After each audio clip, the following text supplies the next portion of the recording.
Hi, hello, and welcome to another brand spanking new episode of Bad Television. My name is Dylan, and that is just a guy named Pat. Great to be here. Hey, so Ruby has been driving the highways and byways of the East Coast. She's been traveling from Virginia all the way up through the states, Delaware among them. Oh, nice. And said I grew up near Delaware, thank you. Kate, please. Delaware among them, she drove through Maryland and had a wicked thunderstorm encounter. So she was going to arrive a little bit late. But in her absence. In her absence, luckily enough for us, we have none other than, I would say, the queen of reality television. I'm going to go there with you. I'm going to go there with myself, too. It's none other than Kate Casey. Thank you. I grew up very close to the Delaware line. It is a good place, tax-free, good times. You understand why I had to say, please, I'm trying to build up to a Christopher Nolan kind of suspenseful reveal. Not like the episode title isn't going to say your name or anything. Well, but, people don't read those, as we've heard. They don't. They don't read them. Hey, what's going on, Kate? I have a big question for you. Yeah. Now that you are a father, do you look at these housewife shows differently? No, I'm unmoved. I've felt as though they were. The housewives are interesting. It's odd because they look like humans, but they're probably a million years behind us in evolution. It's odd. It's like they're mud creatures essentially, and that has not changed. Pre and post breeding. These people are quite disgusting. But listen, before we get into things, everybody listened to Reality Life. Go to the Patreon. What do you got coming up? Oh my God, so much. Well, I put out a list every week of what to watch. People can go to katecasey.substack.com and sign up, and you get a list every week of what to watch. So one good, a couple of things to look forward to. The Yogurt Shop Murders is going to be on August 3rd, and that is a story. If anybody watches Dateline in 48 Hours, you're going to know this case. 4 girls that were killed as they were closing up this frozen yogurt shop in Austin, Texas. Oh, gosh. And they arrested these 2 young men, and then they released them a couple years later. So that's like one of those true crime case doc series that will kill in a yogurt shop. It's such a fun very quaint place. It's like having your head cut off at Disneyland. It's like ridiculous. It shouldn't happen unless you fall off Matterhorn. Well, or you're on Thunder Mountain, and we've said many times. Another that show I think you dangerous. might like is I really liked it. It's called Hitmakers on Netflix, and they go to these songwriting camps that I didn't really know much about. Pat, this is up your alley. Yeah. And the people that they cast are actual real songwriters. It's like a competition show, but it looks like Love is Blind in the pods.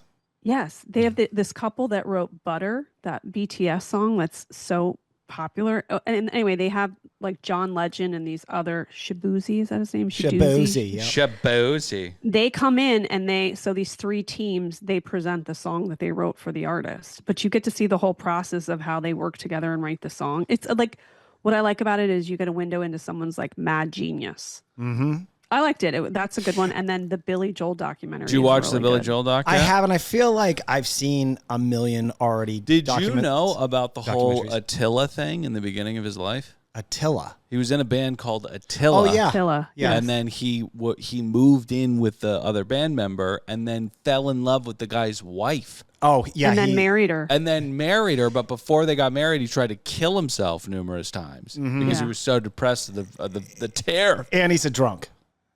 Oh, really? Yeah, there's another doc. Addiction issues. It's called Hired Gun, and they interview all like side musicians of famous people. Oh, yeah. His whole backup cool. band was on that doc. They hate his fucking guts. Oh, really? Well, he is very, very talented. Wait, what is that? Hired Guns. It's a great doc. I actually worked for one of the guys in it. We could talk about docs all day, especially with these 2 kooky cats. Wait, last question. Did you guys watch Amy Bradley's Missing? I did. Kate, look. All right, so Amy Bradley and the news reporter, the audience loves this. And the news, forgive me, I forgot her name already.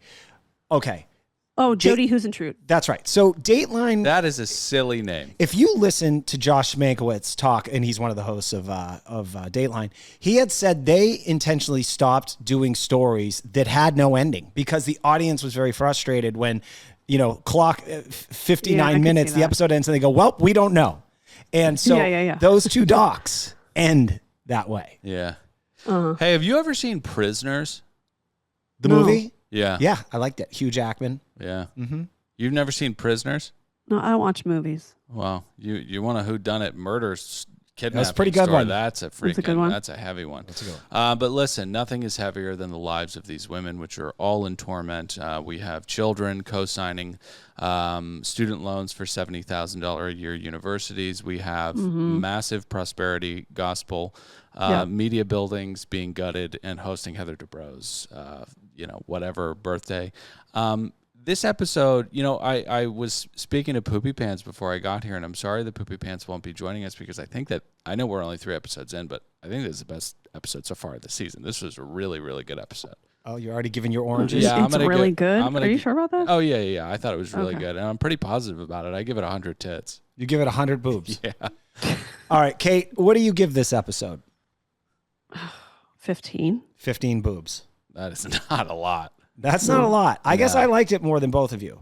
So I'm going to be Well, I gave it 100. Now, you gave it 100. 100 out of 100. Oh, you did. Sorry.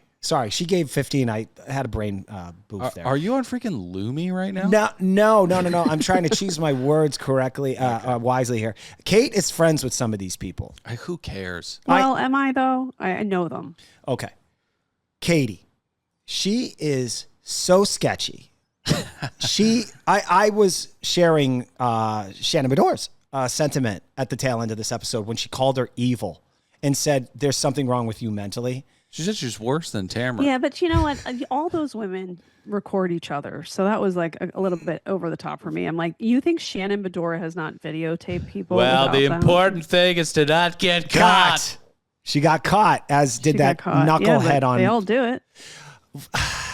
Oh, well, Cindy Lou Who on Salt Lake City. That's right. Who is like, Jen is the more mature version of her, but just as doomed for ruin, I would say. Jen is And by the way, we've forgotten of the fact that she had 3 Skittles in her bank account last season, and that the guy may go to prison. Like, we forgot about that. Now Yeah. we're being presented like they're the Brady Bunch. Yeah.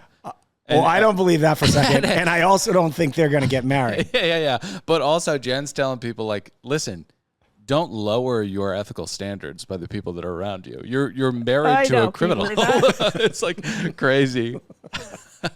I loved when he was giving advice to what's her youngest son's name? Dawson. Dawson. Dawson, and then Ryan jumps in there. He's like, yeah, you gotta work out your finances and make sure. And Can you believe that? he should have just turned to him and said, "Didn't you embezzle $12 million, you fucking snake?" You got to meet the right baseball players. You got to meet good ones, young ones. Dawson's the only one they could pay enough to agree to be on camera. I'm convinced of it. And what Ryan? My God, I'm so excited to talk about Ryan. What a greaseball! What a camera whore! I mean, can you imagine having he knee wants to be on surgery Broadway. and then going to a party the next day that the person doesn't want you at? Yeah. I mean, if I had knee surgery, I'd be in bed with dim sum and Yellowstone. Not, I don't watch Yellowstone, but you take the point. Yeah. Anyways, we got to get into the show. All right. So I'm giving my my injections. Okay. So That's from Miami. Katie. Yeah. Sorry. Okay. Don't bring that. Okay. Don't bring that here. Okay. I think she is one of the worst human beings on this show. She's not good at everything that she tries. And we still don't know a lot about her past. She's got fucking a kid on every continent living somewhere that she doesn't raise. Sure. She has that past where she filed a false police report and then had a civil suit against her. She was homeless for a while. I need explanations of this past that we have yet to hear. And then she's constantly lying. She's constantly manipulating. She's think about how she came onto the show last year. And we didn't know that she was always full of it. Her storyline was she was going for Heather Dubrow and Terry she knew a TMZ reporter that said that they called in the paparazzi. And she never had any evidence of that. It was like hearsay. She's tried that 3 more times. I'm glad that she's getting what's hers. Yeah. You want her on one of those Vanity newcomers, Fair lie newcomers detector make a couple of tests. mistakes. They go over the top in the way they dress. Like you see that Stephanie in Real Housewives of Miami. They are sloppy with their investigative adjacent work, and they talk too much. Like they talk too much, and they tell each person like a different version of the story. Yeah. And for any of the cast members to make this mistake at this point in the 20 years that these shows have been on air is crazy. Like, you've studied the show, you should actually know how to do it. But I think once they get on camera, everything flies out the door and they get all nervous and then they get sloppy. Katie is extremely sloppy. And there was an exception to that first year kind of behavior. Megan Edmonds. Yeah. A wonderful showing by her. Yeah. She has definitely spent many a nights investigating. She's like a hyper-focused person when she wants to take someone down, and I salute that. Me too. Well, we kicked things off with the two best friends that anyone could have. We're back to another wellness thing with Meatball and Sketchball, evidently. Kate, you're in the OC. How many just carbon copy wellness places are there with like expensive machinery that has some kind of LED feature on them? I definitely have noticed that, but the two things that they have put on the show thus far, the one with the roller ball and then the scalp collector or whatever, like I had never heard of them before. I think that the good people of the rest of the country think that we're insane here, and for good reason, because people in Southern California will pay so much money if they think it's wellness or beauty oriented. Why do you need someone to clean your scalp? And for like 200 plus. Now, obviously, Katie makes that remark like, and this was expensive. There's no way in hell she paid for that. Oh, no. She's morally bankrupt in her soul. But yeah, Katie admits that she's on an apology tour when she's talking to Meatball. And then she says she's paying for this expensive scalp cleanse. And then I believe she insinuates that Gina is disgusting. She did. Yeah, she for did. Sure was like, you need the scalp correction because you're just, Yeah, no, she's also, a filthy... I feel like Gina has just sort of like, I kind of admire it, but I'm confused by it at the same time, where like the first episode, she's putting on what looks like Lee press-on nails, and she doesn't want to pay for a makeup person. She's either much smarter than the rest of them, or she's phoning this in. You know, it's weird because my next note is that there's this weird thing with Meatball where she's putting on these Lee press nails, and it's great to have you on because we do kind of think akin. Okay, so all right, let's go to Emily's house. She's got a dog named after a subpar sandwich shop. I think it was Quizno. Well, also, and hang on a second. Togo. Oh, Togo's. Hang on. Don't besmirch Togo's or Quiznos because you're a fucking sandwich rat who eats at Subway all the time, which is absolutely disgusting. Quiznos. I haven't had a sandwich in 19 years. I don't get it. You don't get sandwiches? No, I'm not into it. I mean, you haven't had a sandwich. Hang on. Why would I eat something? It's two styrofoam planks. Wait, with shit in between. Hang on a second. What are you make sandwiches at home, right? My kids do. I don't eat them. Okay. I should also note that I have a gluten allergy. So okay. gluten-free sandwiches. Right. So bread is disgusting. Your bread is styrofoam, but bread is there's a lot of beautiful bread out there. Not any at Subway, which is Pat's favorite. But can I just speak on the evil of Tamara Judge, who is, her name's Tamrat. Yeah, she's a gargoyle, but she heads over to Emily's house and she sees this Togo Quizno, chicken bacon ranch, whatever it is, and she says, "Is that a coyote?" Do not speak that way about other people's dogs, especially a rescue. Okay, that's a disgusting thing to say. Is that a coyote? Well, it did look like a coyote. Are you a coyote? It was acting like a coyote. No, Tamara looks more like a coyote than that dog. Okay, so listen. But by the way, why? So, do a lot of people foster dogs? It's crazy to me, but evidently they do. It feels like God's work. Our next door neighbor does. That. Yeah, no, I do too. It's insane. That's very sweet. I mean, dice roll aside, I mean, you could lose your face, but what if you get attached? True. You're not fostering chimpanzees. Well, no, I mean, but dogs can bite, and dogs can bite hard. Okay, so can someone break down the Gretchen thing that we get to? Oh, sure. Okay, so Gretchen shows up, and I thought it was an amazing first scene that she shot. Mm-hmm. She was loaded for bear, and the one thing I appreciate about Gretchen is that she's kind of getting Tamrat off her feet, because I think Gretchen has studied the show, clearly watched every scene back. And so she's... Oh, by the way, I just talked to her and she said she doesn't watch the show and hasn't watched the show for years. Okay. I love it when they say that. She also never got she has no surgeries. She hasn't done any surgeries. Oh, right. Yeah. Well, so what the issue is here is that Gretchen, in her time, her 12 years off the show, was pretty busy posting things. And Sydney, Tamrat's daughter, who doesn't live with her, had made a post, and then Gretchen commented on it. Mm-hmm. Meanwhile, to Tamara, she contacted her daughter. That's right. Right. And meanwhile, Tamrat has her own side of the street she needs to clean up. When Slade's son died at 22, he was sick almost his entire life. She went on her podcast. Wait, his son lived to age 22? I believe so. That's amazing. Yeah. Yeah. Wow. He was sick for a very long time. Very long time. So, wow. And to honor that, Tamrat went on her podcast and said that they were so poor that they had to do a GoFundMe to pay for his funeral. Is that true? She's a classy bitch. Yeah. And then I love how... no, but honestly, is that true? They couldn't pay for the funeral? You'd know better than us. I think I would not know that. How often do you see Gretchen in public down in OC? Never. Although she lives close, I never do. Wow. Do you guys? Is there a little cottage industry that's cropped up around the tour of Shannon Bedore's crash site? Oh yeah, there are a lot of people that have come. It's like a Mecca for in Newport Beach. Lots of people have ventured out those ways. All right, so Gretchen, Jen, and Tamara are fighting. Can we contain this show? It's so all over. Oh, all right. So yeah, we bounce around here. All right. So Shannon Bedore, and Heather and Jen are at a steakhouse in the middle of the day, it seems. Yeah. Bungalow. And then meanwhile, at that dandruff landfill, Katie tells Gina that she texted Shannon Bedore to apologize for recording her and telling Alexis Bellini.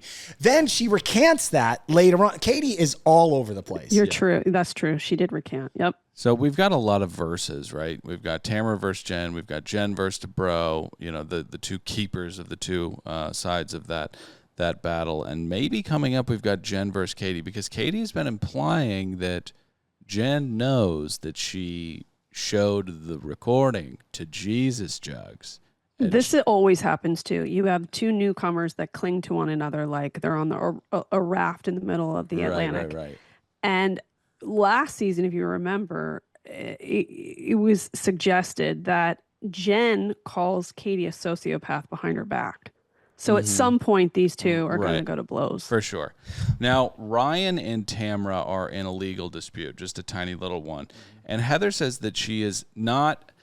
She's not inviting Ryan, but that Tamara has told her that legally it's probably not a good idea for her to be in the same building as Ryan. And Tamara was absent from this party. She's gonna show up. She arrives. Oh, that's right. I think she arrives with one of Slade's exes. Yeah, she'll arrive next episode. This is my problem with this show. I don't want to see anyone who was on the show years and years before. We need to move into the new millennium. Like, you know what I mean? Like, let's. I agree with you. With one exception, I would love for Megan Edmonds to come back. I would like for the driver that picked. I think Vicky Megan Gunvalson. Edmonds only makes sense if she's in scenes with Vicky. Otherwise, what's the point? It totally makes sense. All right, so a couple things I just want to make sure we covered here. Yeah. So Jen is, in an unusual show of loyalty, defends Katie, who she also hates, to go after Tamrat after Heather Dubrow essentially announces that Katie is done and there's no fucking going back after secretly recording a cast member. Well, yeah, and then also Jen really gets quite upset when Heather says that she's not inviting Ryan, but she's not inviting him. And she says, that's my husband. Jen, let's cool it down. Ryan doesn't have to come to every girl's no, but event. You know why? They're codependent. Remember the scene so last week's episode Holy where they invited everybody over for burritos? All three couples sat in this weird sort of like cult-like I don't know, form. Yeah. But each couple, the guy is holding on to the woman in this weird way. I think they're all codependent relationships. That's why they clung to each other. I agree. And these are troubled waters they have to chart, so it's better to have it do it with someone else. All right, so I want to say this. Heather does quite the high wire act to ensure that Ryan doesn't attend that birthday. Obviously, it doesn't go well. But think about this from a strategy standpoint. If you're trying to like ice someone off the show, the best thing you can do is basically stop allowing them to show up to events. I think that's where Tamara, when she meets with Heather Dubrow later, and she's like, well, if he's going, I'm not going. It kind of worked with, actually it didn't work with Ariana and Tom Sandoval. It really worked with Jugs. Bador won that battle. She did. She froze Jugs off the girls' trip. Yep, she froze her off the girls' trip. You're not on 3 episodes because the whole cast is somewhere else. And yeah, you're officially out. And if you don't like show up for an episode or two, people quickly forget about you. Oh, yeah. Yeah. Like, who's that broad? I'm excited for the day where I haven't thought about Tamara in 10 years. I'm really excited. Didn't you forget about her when she wasn't on the season anymore? I did, but then I have to rewatch her on TV, and I remember who she is. Right. A question about Jen. Where do you think about her authenticity? Like, obviously, there should be one rule about Katie, which is never trust anything that comes out of her mouth. With Jen, she makes poor life decisions, like shacking up with Ryan. Right. I think it's been her dream to be on the show for the last 20 years. I know that because when Bronwyn was applying to the show, she told me she was in the finals with a woman who I now know is Jen, but her Instagram handle at the time was like Kodo Mom of 5 or something. Wow. So I know that she was trying to get on the show for a long time. So I don't think she has loyalty to anyone. I think her loyalty is to the producer that asked her to do something. She's also a fucking bozo. What did Tamrat call her? Dimwit? I mean, listen, we've seen when people are this bad with money, it goes past bozo and like, oh, you've got there's like there's something missing on Yeah. her. Anything that happens to her, she sort of like checks out. Yeah, like yeah, even yeah. when her son is talking about financial stuff, she's checked. She's not there. She's on Planet Sparkle. She's not with us. When we get to that Dawson conversation, that's one of the most insane things I don't mean to be hyperbolic, but it's one of the craziest things I've seen on this show. And Jen's just like, this is unbelievable. And I get being an optimist when you're in dark waters, but right. be a pessimist for a little bit. It's bad. You don't need to shine this piece of shit. Yeah, but she also clearly is someone who's like, oh, Ryan will just take care of it. Even when she saw all the red flags, I mean, and there were numerous ones last season, she still is hanging her coat in his closet. You know what I mean? But his financial tributaries are among the most unsustainable things. Yeah, it's hard to find another job laundering money. Well, they also said like they have 7 children collectively as a couple. I'm like, well, where are the other 2? They're Ryan's kids. Where are they? Yeah, or are they like, we are not participating in this show that's going to like take our dad down? But also, when do you call? I know it's crude, but at what number do you refer to them as a litter? I'm wondering. Anything after You're 6. asking me with a mom of 5. I don't think you're there yet. I think 6 might be. 6. It's a half a dozen. Yeah. Do we know how he makes money now? No, I have no clue. Okay, so that well is dried out. Let's just go with maybe internet marketing, because I feel like that is like a term that works on all reality shows. Entrepreneur, consultant, finances, influencer. Facebook Those are things like broad business terms. suite manager consultant. Yeah. Okay, so at the house with Katie, she switched her son's school's senior year. I don't know what goes into this decision. Seems bad. These are difficult decisions for families to make, and not knowing the kind of granularity of it, I will still judge it as psychotic and cruel. Okay. I mean, that is nuts. I may say something that may offend a lot of people, but it's hard to understand her plight because she's such a compulsive liar. You know what it could be, though? Because she doesn't actually own a home here. So maybe they were like dipping in just to see if it would work out, if they would if she could stay on the show. And now she's like, okay, well, at least I'm going to get a second season. And he's like, well, I guess I'll move there then. Yeah, there may be a good reason for it, but it's that's something as a parent you'd be like, something has to really force this. And Kate, you watch a lot of reality TV and analyze the kind of the game and the scenes and what are people trying to portray themselves as. This scene was clearly orchestrated to clean up some loose ends. It was cleaning up the streets. Yeah. And Wait, make why her. was it cleaning up the Her streets? and her husband are going back and forth, kind of like just planting like breadcrumbs of, well, this is why we did this, and this is why he lives here. Because everybody was like, why are all the kids in different homes, and did you lose custody? And so it was kind of a setup with the kid. Well, I don't know if she had an intentional conversation, but it was like, wait, we're so glad we're all back together. Like the band's back together, and we always were going to be together. And she's like trying to clean up the streets. She also says that she was always a supportive mother, and being supportive means allowing your kids to make their own decisions about where they want to live. Yeah. What if the kid said I want to quit school and beat off all day? Yeah. You'd be like, follow your dreams. Because I think what she was trying to say is like the court system sometimes, I don't know if it's like this now, but I know that when I was little, my mom, or at least my mom told me that the judge would go, okay, which parent you want to live with, which is like a horrible position to put a child in. Because ultimately, wherever you choose, the other parent is like, you're an asshole kid and you're not going to get anything. Well, that'd be a tough burn. And Katie was pretty consistent with kids, just saying, you're better off with your dad. Well, we roll the tape on this Emily situation. Hold on, my wife's blowing my phone up. I just want to make sure she's okay. Oh no. Okay.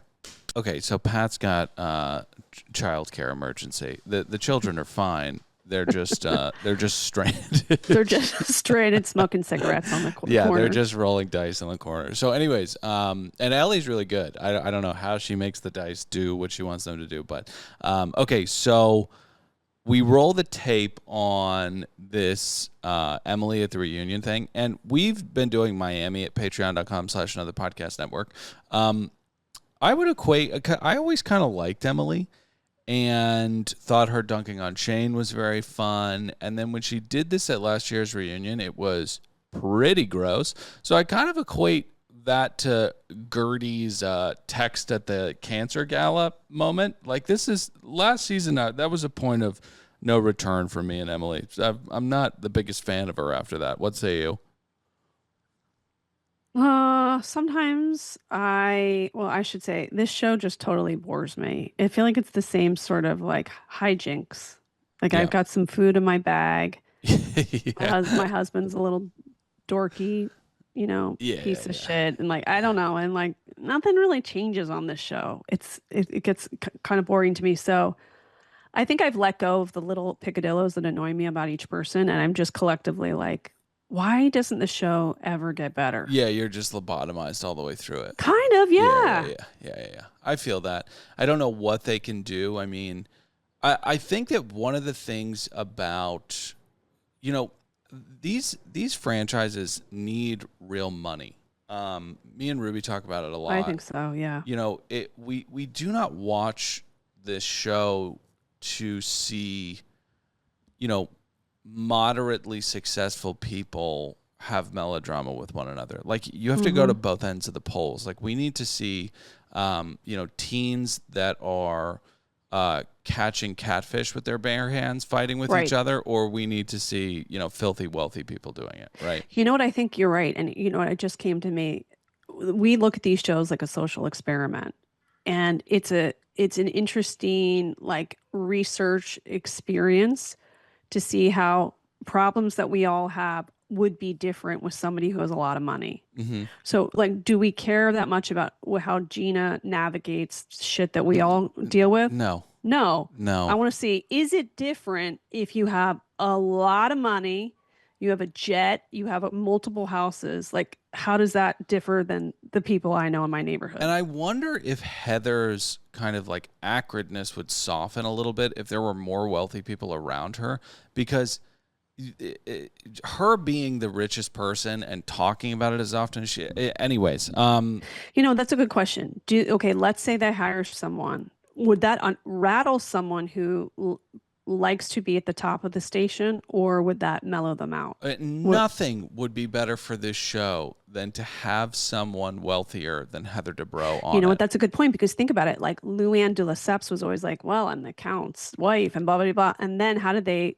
destroy that for her? They get Carol Roswell on. Right. And then we witnessed the Amelia Earhart spiral downwards for the next couple of seasons, and it was incredible. It was worth watching for that reason. It was so worth watching. So anyways, we get to bowling with Emily and the gang. Shane throws a ball down the lane, and Emily says, "That was so hot." What? Bowling just doesn't do it for me. Sorry. But I don't know that it's ever done it for any woman ever. I don't think. I don't think so. I don't. It was so crazy to hear a woman look at her husband, be it Shane or anybody, and say that was so hot. I mean, I don't even care if it's freaking, Michael C. Jordan throwing that ball. I mean, I agree. It's not hot, So when odd. That scene first started, because I'm working through the logistics all the time, because a lot of these people don't actually even live in that area. Heather, her kids go to school in Los Angeles. They don't even go to school in the county of Orange. So I'm thinking, I know exactly where that bowling place is. So you've got Emily, who's like a good 35-minute drive. Gina's probably 45 minutes from there. Oh my gosh, dude. And then Shannon lives somewhere around there. Like, you got to make it at least practical. Like, would those two people ever, for example, am I going to drive to meet you to go do lawn bowling? No, it wouldn't make sense. You'd be like, let's meet halfway. Right. And halfway between me and you is what, the city of Long industry? Beach. Yeah. Yes, or something. Okay. Yeah. So we're, I don't think there's really anything to do other than hit the outlets out there. But I mean, listen, it's still up in the air. So Shannon Bedore heads in with a new man that she met on Love Hotel. She really cleaned up on Love Hotel. Got a lot of relationships, a lot of contacts out of that Well, show. I think they could have also been like, this show didn't do really well, so why don't we throw these guys a bone and let them appear on Real Housewives of Orange County? I also didn't like it when Gina said, well, all these guys, are they in it for the right reasons? Is it because they want to be mega famous? And I was like, I don't know if John Jansen is mega famous. He's niche, well known, but not mega famous. But it's a kind of famous that doesn't really net you anything. Like, no, certainly not. Like, people are still like revolted by him, and even if they weren't, I don't think that they would be fawning. And John Jansen has the kind of fame wherein, if he approached, let's say, a company with any kind of product, be it wellness or material goods, they would say, no, thank you. Yeah, well, how do you work in the angle, I was a boyfriend on A Real Housewives, and, right. that makes that company go, now we got to work the angles on this. Yeah, not going to happen. All right, so Gina asks about Adam's retirement plan. She really kind of puts him in a vice grip, and Travis has to come in and say, hey, Meatball, leave him alone a little bit. By the way, how are those two back together? Like, what was so he moved out? It happened in the shadows. Fine? It happened in the shadows. And if I was Travis, I would have never forgiven her for what she did. But there's also this thing where Shannon is talking about this guy wanting to have children. And, obviously. Wait, that guy who went with her, that's the one she was talking about? Yes. He wants kids? Yeah, he wants kids. That guy has full Barbara Bush white hair. Yeah, like, yeah. What? So, he wants to impregnate a woman? So listen, everyone can want for something, right? Right.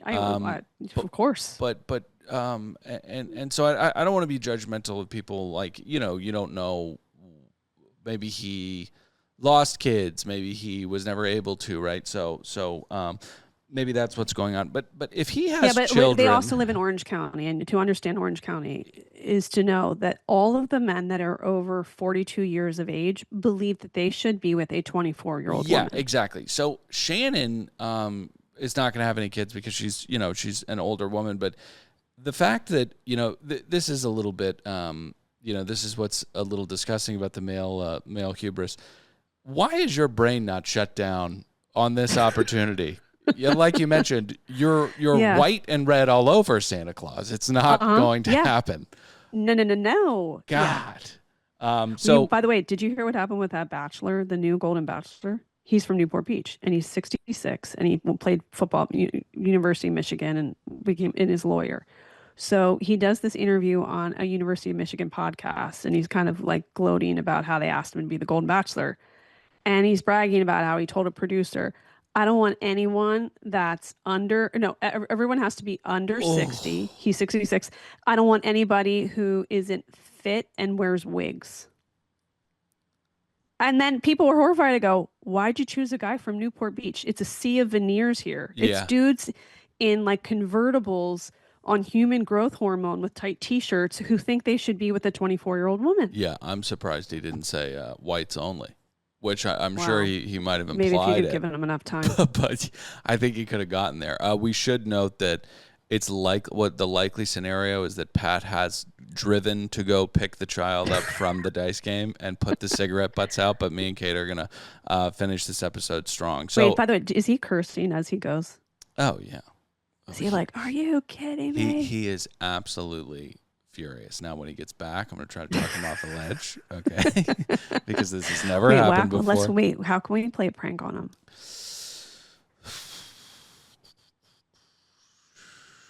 I'm not sure. What can we do that's so funny? Like he jumps back in the chair and then we're what like, we could do? We could, you could send him a text and I could send him a text and a separate text and just talk about, really how blown away we are at how unprofessional it was. And I could just be out of here and not take his calls. But I think he's already having a bad enough day. So we'll save that for another time. Okay, so we wrap with Shannon and Emily talk about not liking Katie. And Shannon keeps saying things like she's never going to speak to her ever again. And it's like, Shannon, you're on a television show with her, so you're going to talk to her. So we get to Ryan and Jen.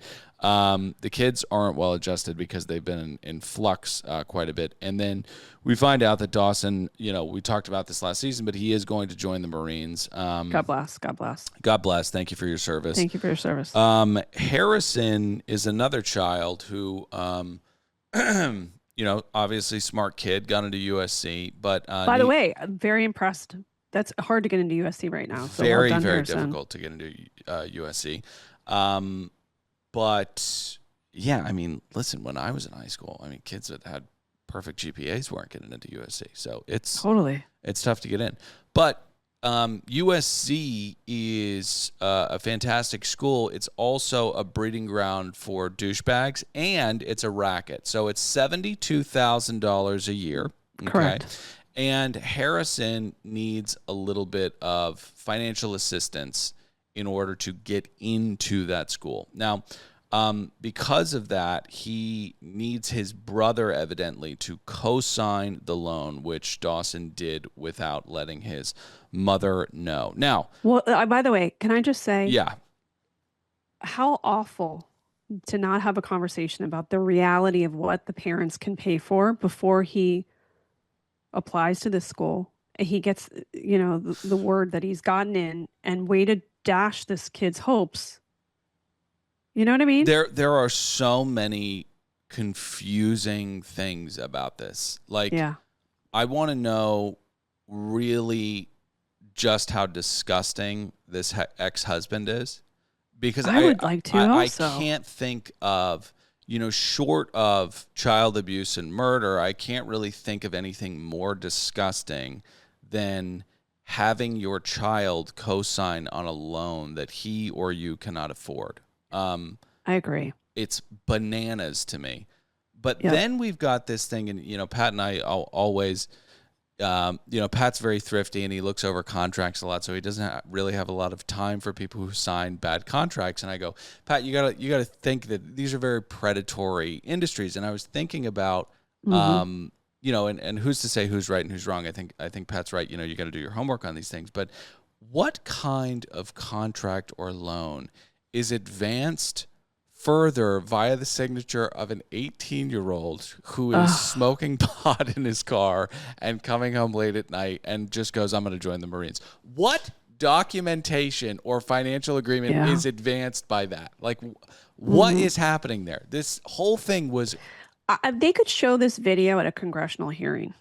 Honestly, I think Katie Porter would do a lot with this video. I agree with you. Okay.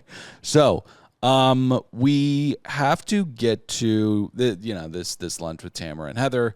Tamara's very down to the dumps. I was concerned that Tamara, and I do not think that Tamara's above this, but I should say I'm waiting for the moment where she, I don't know, maybe she won't, but weaponizes and utilizes the Teddy situation to get Okay, sympathy I will from say people. this. I did talk to her during that period of time Yeah. when Teddy was just first diagnosed, and Tamara was like comatose. Yeah. She was like, "How am I supposed to film the show?" Because that's her business partner too. Mm-hmm. I mean, obviously they're very close friends, but I do think there is some authenticity there. Sure. I don't know how it's going to play out, but talking to her in that period of time, I am going to throw her a gigantic bone. She was catatonic. Well, let's just call it a wishbone and make it like one of those dog treat wishbones. But no, they do seem like they're good friends, and that's always a painful thing to go through. But Heather has planned an expensive party. By the way, that place that Tamara and Heather met up with, Heather would never in a million years go to. Mozambique in Laguna Beach. Yeah. That's like outdated furniture and design and has watered down in the birds. Like, that's the funny thing about this show is like they purposely make her film in places she would never go. Yeah. I love that. Yeah. And then what was that thing about the champagne glasses? She was like, "Don't bring me a champagne glass. It needs I to think be a that goblet." people in the know in the champagne world, evidently, it's better to be in a glass, like a champagne or like a regular wine glass. We were all forced into flutes, and it's not conducive. Oh, this was like we were programmed to believe that there was a special, unique quality to these glasses that make the experience desirable. Yes. But what you're telling me is it's fine to just put it in like a tumbler. Well, not only is it fine, to put it in a flute is actually to destroy the bouquet of, if you will, of the champagne. Yeah. It breaks down the notes of peach and strawberry. It really undercuts the experience, right? Got it. So interesting. So Heather likes her champs, but she's planned an expensive party. Terry Dubrow, who looks like a mouse that was turned into a prince and is now an old prince, but the spell didn't work all the way. And that was a weird way to describe him, and I want to apologize for that. But he says, how much is this party?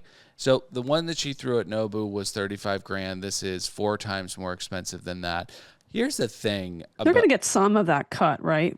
The caterer or whatever. They're going to get some deal. They're going to get some, somebody will pay for something. I'm sure that weed stand probably showed up for free. But I don't really understand throwing parties for people in general, but when you're spending this amount of money, it's just such a foreign desire to me. It just seems so crazy, Well, it's flaunting. It's braggadocio at its highest point. Braggadocio. I have been troubled I've had some trouble understanding some decisions that they've talked about in this season, like the last one from last season about their house and the $8 million. That was surprising to me if it's even real, because Heather seems like she's got an iron fist and has like Excel spreadsheets that lay next to her at night. So how could they let $8 million? I think, we talk about Umami Burger quite often. I think that they have so many properties that I think they might be stretched too thin. And this was their baby. So I do think if Heather was on top of any project, it would be this one. But perhaps they were, stretched too thin and they got done over by a contractor. I'm not sure. But, God, dude, we are so all over the place. I have to plug my freaking computer in. I just got the Kate, sorry, this is a horror show. Okay, let's get to the party. What is this building? Is it known in Orange County? Oh, thank you for asking. Yes. Okay. So right near South Coast Plaza, which that mall, yeah, there is this monstrosity, a over the top, hellaciously decorated white building made of like granite and dripping concrete. Mm-hmm. And it was occupied by Trinity Broadcasting Network, which was like Prosperity Gospel. But once they left, there was nobody who would actually want to have that building. And it's like it's got some acreage. I'd understand they had a fucking amphitheater in there. It's weird. So then I understand that somebody in town may or may not have purchased it who's like a quasi socialite. So I do sometimes see pictures where like socialite and socialite adjacent will go there, but it's such a weird, like they must get it for free because no one would choose that place, because the way it's situated along the 405 and how ugly it is inside and out, it's just a mystery. But it just shocks me that Heather would want to have a party at a place like that. It's amazing how, like, Kirk Cameron has spent a couple days there. Do you know what I mean? For sure, 100%. It's bananas to me how lucrative prosperity gospel is. Like, think about how much you're rolling in when you can get a building like this and then just move on from it. I mean, my God, they had the fucking Sistine Chapel wallpaper on the ceiling. Do you think that there are cameras in the bathrooms? I'm going to go with you. Oh, yeah. Oh, my God, yeah. By the way, when things are so bananas, I call it bananery. I've said that like too. When you can't explain it. You know, can I say something? I usually don't reference crazy situations as bananas as often as I've done today. I say that a lot though. But Bananery. but total bananery. Ryan had knee surgery the day before, like we mentioned. Like, if you had knee surgery, how many okay, let's say you're a socialite, you're invited to 2 events a month. How many no's are you going to dole out before you get back on your feet? Because I'm probably going to be like at least 6 to 8 months. I'm just saying no to things. Oh, absolutely. Yeah. But this guy strikes me as wanting to be a Broadway star, like Broadway, baby. He sings in the shower. He does a lot of headshots. He looks a lot in the mirror. He runs through lines of auditions that are never going to happen. Yeah. He wants to be a STAR and maybe with a double R. Yeah, it's bananery. You know, Pat often says that men, as they get up in age, dress in the decade or era where they got the most action. Yeah. Oh, wow. That sounds right. His style is weird because I don't think there's any way that he could have dressed like that when he was getting the most action. It's like he's adjacent to that style, but he's TikToked it up. Well, thank you. I was just going to say, I feel like he dresses as if John Jansen was in a boy band. Yeah, it's so bizarre. I mean, everything Miami about Vice the guy meets TikTok. Yep. Everything about the guy is so trashy. He's also really dialed up the tan in a Louis Ruelas sort of way. Yeah. Don't do dudes at that point go, the tanner I am, the buffer or younger I look. Like, a lot of women will get the tan because they think like look skinnier. What does the super tan do to a man? You know, I've never really understood it. I think that, you know, men who are not Italians from the tri-state area are really not that concerned with the hue of their skin. Yes. You know, if we're going to a lake house for a week, we'll probably come back a little bit tanner. But outside of that, I mean, I don't know. Donald Trump seems fairly preoccupied with it. Wait, what if they took all these skeezer boyfriends and put them on some sort of apprentice Fight Island? Like reality show, like Louis and Ryan competing for, 3 gold plates in the mountain or something. Yeah. Okay, so are you talking about boardroom competing show, or are you talking about like the challenge? I mean, either or, but boardroom might be more fun. But like, who would the contestants be? They would be Louis. It would be for Paulie, sure. Dolores' boyfriend. Yep. Ryan. Ryan. We would get Todd on there. Without question. We would probably have Slade on there. Slade would be there. Yep. Yeah, and I think a boardroom show might be good because, in Trump's absence, I think that Omarosa could really helm up the reboot of that show, and having all of these men all of them. to. Oh, I know who else, and I got a media request to see if I wanted to interview him. Jody from Miami. Yeah. He's participating. Marcus Jordan, shoe in. Perfect. This is a great show. We just come up with a great idea. I don't think it's quite Traitors, but I think people will tune in.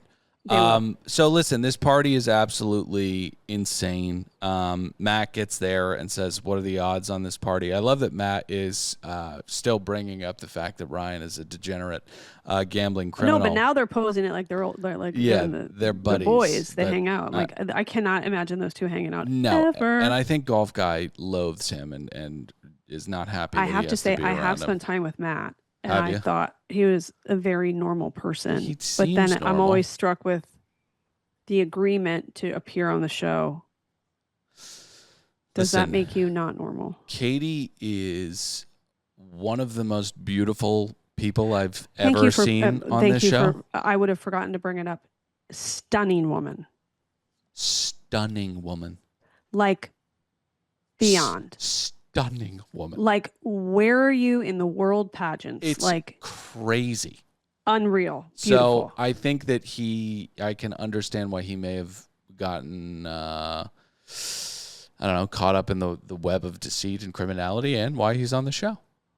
Okay. So anyway, Shannon Bedore gets there, walks in with another man. She's got quite the roster.